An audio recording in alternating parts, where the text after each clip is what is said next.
Glória a Deus, queridos. Por aqui está o missionário Wagner de Jesus, de São Luís do Maranhão, Brasil, para trazer a terceira mensagem de hoje, baseada na mensagem que Paulo deu para a igreja em Colossos, numa cidade chamada Colossos, capítulo 3, verso 14. Então ele escreve aos Colossenses que o vínculo da perfeição é o melhor que nós podemos ter.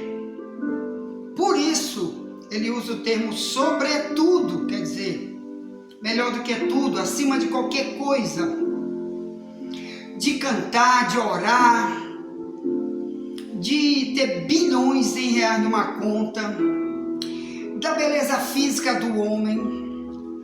Melhor do que qualquer coisa do planeta é ter o vínculo da perfeição, que é a caridade. Que estudando os dois vídeos que já estão aí no YouTube, você nota que com ele, esse vínculo, você não perde nunca o que Deus tem para ti. Se você de verdade tem esse vínculo de Colossenses 3,14, que não está limitado apenas em doar coisas materiais para os outros, por isso interpreta-se como caridade lá na Bíblia, mas porque ele próprio se doou, ele próprio morreu pelos outros, ele próprio deu a vida pelos perdidos, ele deu seu tudo.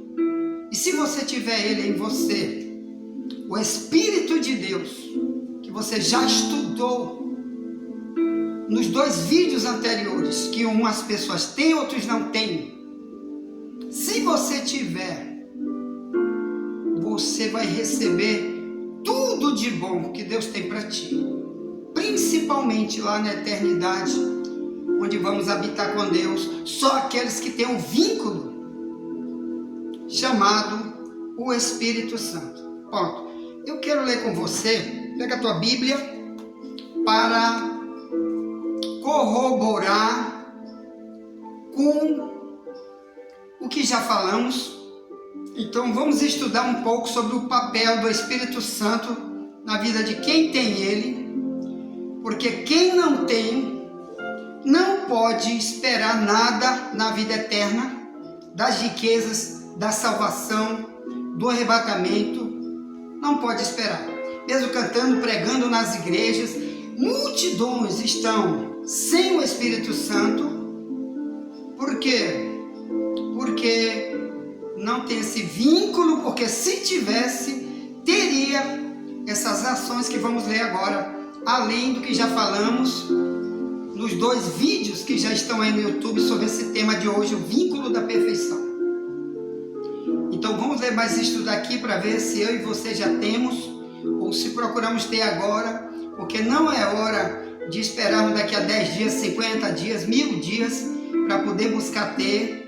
É preciso ter agora, porque se a gente morrer agora, se tem um acidente de carro aí, se tem um tsunami vindo aí, como está tendo nos países por aí, enchentes gigantes matando muita gente, terremotos, doenças terríveis, desastre de carro, guerra de facção, dando tiro nos outros, bala perdida, assalto nas ruas.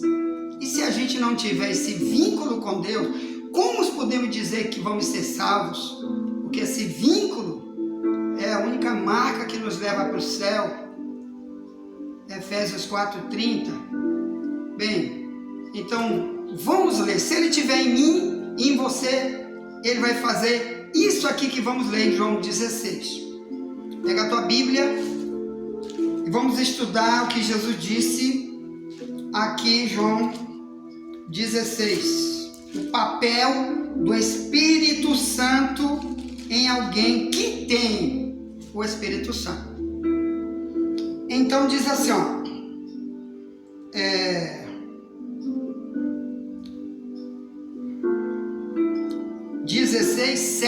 adiante, se lê assim: todavia, digo-vos a verdade, que vos convém que eu vá, porque se eu não for, o Consolador não virá a vós, mas se eu for, enviá-lo-ei.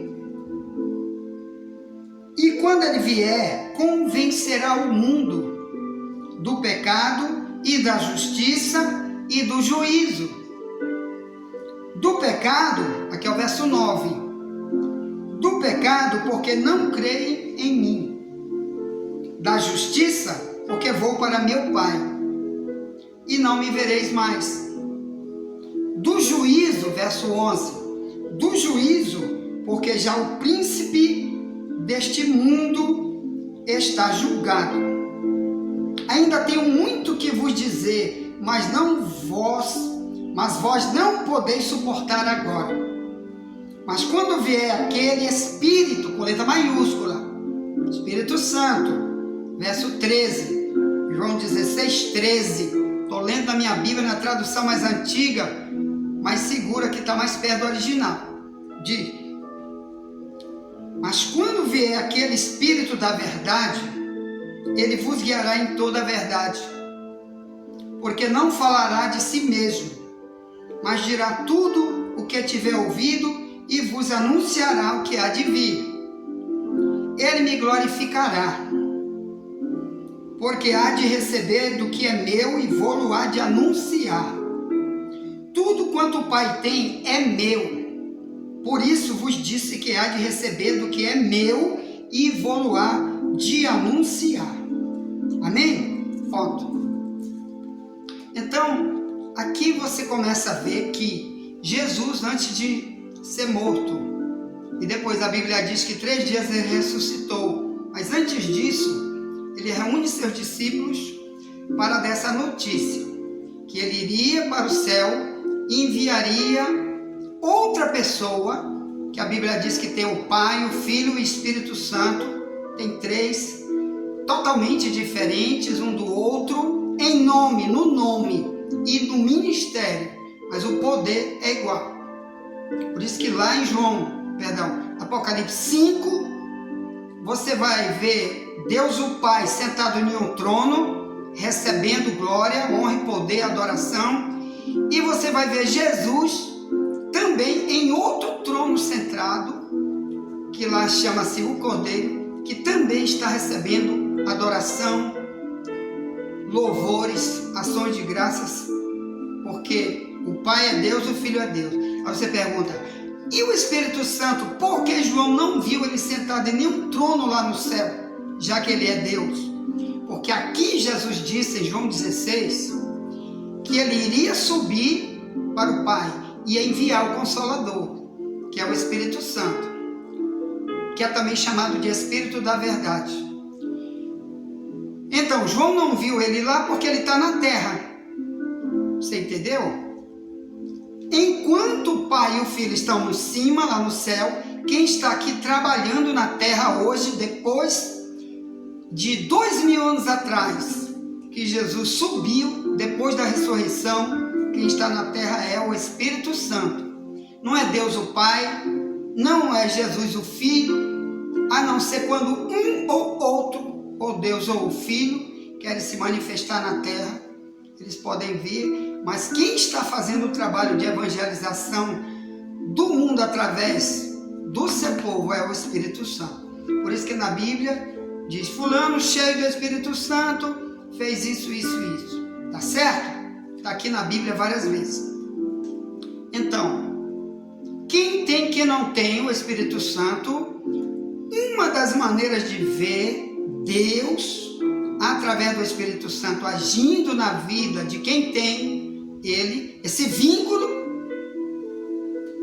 com salvação, vínculo com santidade, vínculo em ser diferente, querer se mostrar como cristão em qualquer situação. Você vai ver aqui, primeiro, ele é quem convence. Então, aqui em João 16, no verso 8, Jesus disse: quando ele vier, ele convencerá o mundo. ele diz, ele convencerá o mundo, ele não está dizendo que aqui ele vai pegar um microfone, então uma televisão, uma internet, e na hora que ele, usando alguém, vai pregar, todos os cerca de 9 bilhões de pessoas ao mesmo tempo se convertem. Não é isso. Claro que se ele quiser, ele pode fazer muito mais do que isso. Mas quando ele diz, ele convencerá o mundo, ele está falando de mim e de você. Quando nós ouvimos o Evangelho pela primeira vez e nunca antes fomos cristãos, a gente era chamado de mundano. Do mundo, são expressões, assim como diz a Bíblia, Tiago 4,4, amigo do mundo é inimigo de Deus. 1 João 2, 15 ao 17, de não ameis o mundo nem o que no mundo há. Quer dizer, os pecados do mundo, a soberba do mundo, e etc. A idolatria do mundo, a rejeição a Deus que o mundo tem, que muitas vezes eu tive. Então, ele convencerá o mundo, quer dizer, muitas pessoas ímpias, desde aquela época de 2000 anos atrás, ele está falando e está conseguindo convencer. Quer dizer, está conseguindo dizer e elas acreditarem. Dizer, vem para o meu reino, abandona o diabo vai te levar para o fogo. Amém?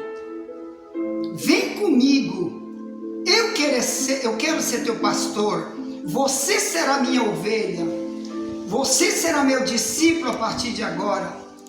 E aí ele convence multidões como eu, através de mensagens bíblicas que ele me deu, ou através de sonho, revelação, usando várias maneiras, porque ele tem várias maneiras de convencer alguém, a chamar alguém para si, como lá em Atos 9, quando você vê o apóstolo Paulo, antes, quando ele era um ímpio, quando não era cristão, a Bíblia diz que ele perseguia os cristãos, ele era de uma religião que odiava cristão, então ele vinha para perseguir, quando Cristo, mais de 4 anos depois da ressurreição, aparece para o Paulo e diz, chamando na língua hebraica, na língua deles, de Israel, até hoje é o hebraico, porque Abraão, em Gênesis 14, era chamado de Abraão o hebreu, porque falava o hebraico. Então eles falam hebraico por causa da língua de Abraão. O Maomé diz que anos 600 fundou o Islã, porque diz que Abraão é que é o pai da fé deles, mas eles falam o árabe. Se ele fosse imitador de Abraão, ele falava era o hebraico. Nunca ninguém de lá aceita o hebraico, eles odeiam o hebraico e vem dizer que são descendentes de Abraão. Descendente de Abraão é somente os judeus, de onde vem também o cristianismo. Ponto. Então, o Paulo perseguia, antes de Atos 9 para trás, você vai ver a história de Paulo. Também o testemunho que ele dá depois em vários textos da Bíblia. E Cristo aparece como se fosse o sol, o meio-dia, falando aquela voz lá de cima. Ele ouvia a sua voz, aquele clarão gigante. E a partir daquele momento, o Paulo pergunta, quem tu és? Ele diz, sou Jesus que tu persegue. Quer dizer, o próprio Jesus desceu do trono para vir falar com ele. E a partir desse momento, Paulo nunca mais foi igual. Paulo, depois de 3 dias, já começou a pregar o Evangelho e dizer que Cristo é o único Salvador da humanidade, o único Messias, o único que tem poder de se manifestar para o homem, o único que pode transformar o ser humano. E Paulo, então, depois escreve 13 cartas para explicar para as igrejas quem é Cristo, o único Deus que se transforma no homem, para ajudar a humanidade. Ponto. Então ele tem o poder de convencer. Então por isso ele chama as pessoas para o cristianismo. Ele que chama. Então se você está numa igreja apenas porque fulano te chamou, ou você foi para lá porque gosta de música, ou gosta de pregar, ou quer receber salário, mas não foi ele que te convenceu aí, você está com defeito de fabricação. Você não pode dizer que tem o Espírito Santo. Se tiver, ele é que toca em você e chama você, e você fica lá e não sai de lá onde Deus te bota, porque ele é que convence você a ficar lá, naquela missão, naquele local onde Deus te designou. Então, o primeiro projeto, João 16:8, ele convence. No 7 diz que ele é consolador. Consolador por quê, irmãos? Porque o cristão, depois que se entrega para Jesus, muitas batalhas ele enfrenta. Muita tribulação, às vezes muita perda, vai ter que perder muita coisa. Vai ter que chorar muitas vezes.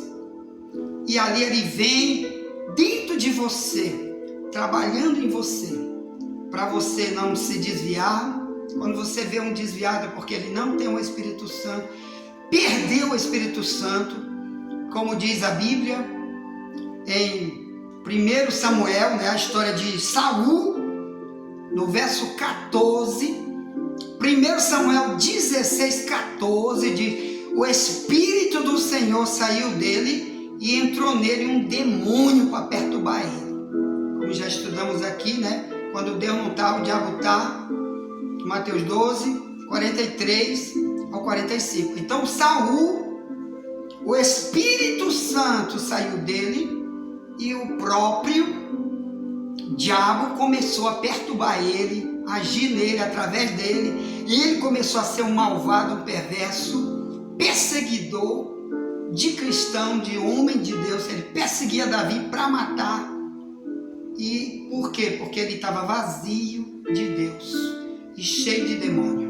O diabo é que traz a maldade, o diabo é que traz a falta de perdão, o diabo é que traz o roubo, a mentira, o ódio, porque ele achou a casa sem o Espírito Santo, que é o vínculo com a caridade, o vínculo verdadeiro do amor. O diabo sabe que aquele vínculo não está lá, ele diz: então eu vou transformar essa vida no que eu quero, na maldade, na prostituta, na depravada, e por aí vai. Ponto.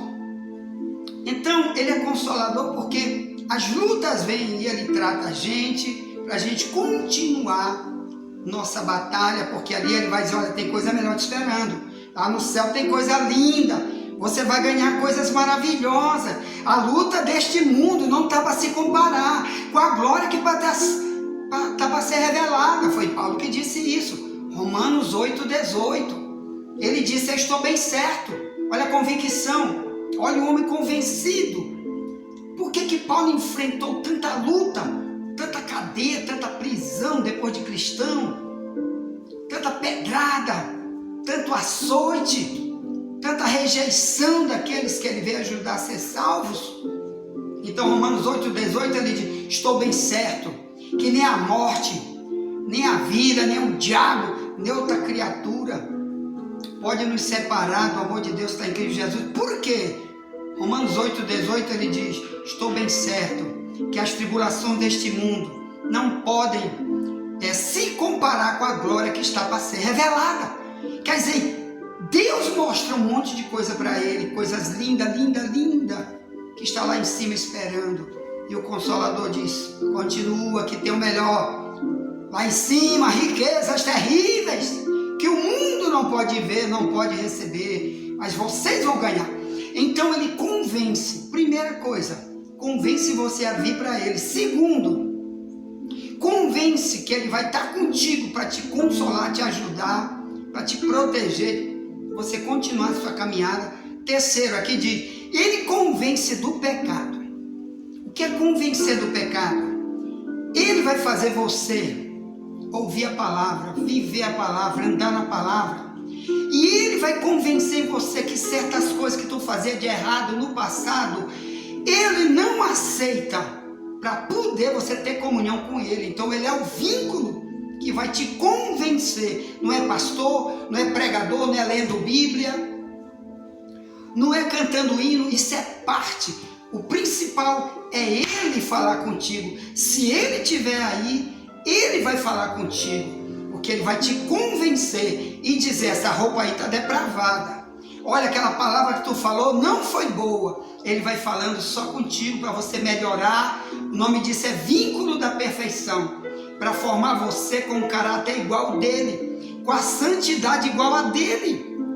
Amém? Porque na Bíblia diz: seja santo em toda maneira de viver, porque está escrito: seja santo porque eu sou santo. É o tema de amanhã, hein? O aperfeiçoamento da santidade vai ser o tema de amanhã, tá bom? 2 Tessalonicenses 7, verso 1. Aperfeiçoamento da santidade. Já chama aí um novo convertido para estudar conosco.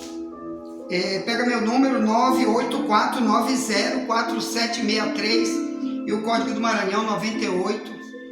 Tá bem? Chama um novo convertido para estudar conosco. Então olha só, se ele estiver em mim, ele vai querer falar. Por isso que nós somos chamados de templo do Espírito Santo, porque ele vai habitar em nós.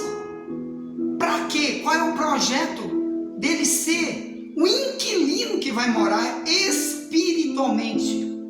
Querido, do mesmo jeito que o diabo entra em quem vive fazendo o mal, para cada vez fomentar para ele ficar pior, escravo, cego, fazendo suas perversidades e sendo útil para o reino de Satanás, destruindo pessoas. Do jeito inverso, Deus, dentro de nós, ele quer fazer para nos usar, para dar o melhor para nós e para os outros, para abençoar a nossa vida e a dos outros, para nós sermos bênção para os outros. Por isso ele está dentro de nós. Então 1 Pedro 1,15-16 diz: assim como aquele que te chamou é santo, seja santo em toda maneira de viver, porque está escrito: seja santo porque eu sou santo. Então o tema de amanhã é o aperfeiçoamento da santidade, tá bom? Então, queridos e amados irmãos, ele dentro de nós, ele convence do pecado. João 16:8. Ele começa a falar: olha, para você entrar no céu, tu não entra assim, assim, assim. Ou você muda, ou então fica para trás, eu vou dar vaga para outro. Porque na Bíblia diz, não é, que ele vai convencer a gente. Por quê? Ó, eu estou pregando aqui de dia, tá? São 2 horas da tarde. Uma parte dessa mensagem preguei antes do almoço, meio-dia. Fui almoçar rapidinho, corri para cá, voltei. Então agora deve ser 2 da tarde, porque decidi não cochilar um pouquinho para poder estar aqui para continuar essa mensagem, que é o dia a dia da gente, é um corre-corre tremendo, e a gente tem que tirar um momento para falar aquilo que Deus precisa que outros ouçam, porque esse é o trabalho do servo, é servir também com o dom que Deus já nos deu. Se o nosso Deus nos deu o dom de ensino, então tem que estar aqui para isso, né? Tá, então o Apocalipse, ele fala que nem todos vão morar no céu. Então um dos textos está bem aqui, ó, capítulo 22, 14 em diante, diz: bem-aventurados aqueles que lavam suas vestiduras no sangue do Cordeiro, para que tenham direito à árvore da vida e possam entrar na cidade pelas portas. Ficarão de fora os cães, os feiticeiros que se prostituem, os homicidas, os idólatras, qualquer que ama e comete a mentira. Eu, Jesus, enviei o meu anjo para vos testificar essas coisas nas igrejas. Então ele vem convencer, diz: pare com isso, rapaz. Você não vai mais andar com o ímpio, que eu ando contigo. Não aceito andar contigo assim. Pare! E a gente começa a melhorar. O nome disso é aperfeiçoamento, por causa da caridade que está em nós. Ele em nós. Ele nos convence. Ponto. Não é pastor, não é igreja, é ele. Amém. Bom, envie as mensagens para alguém, já voltaremos. Nunca te esquece, somente a verdade nos liberta. Tá?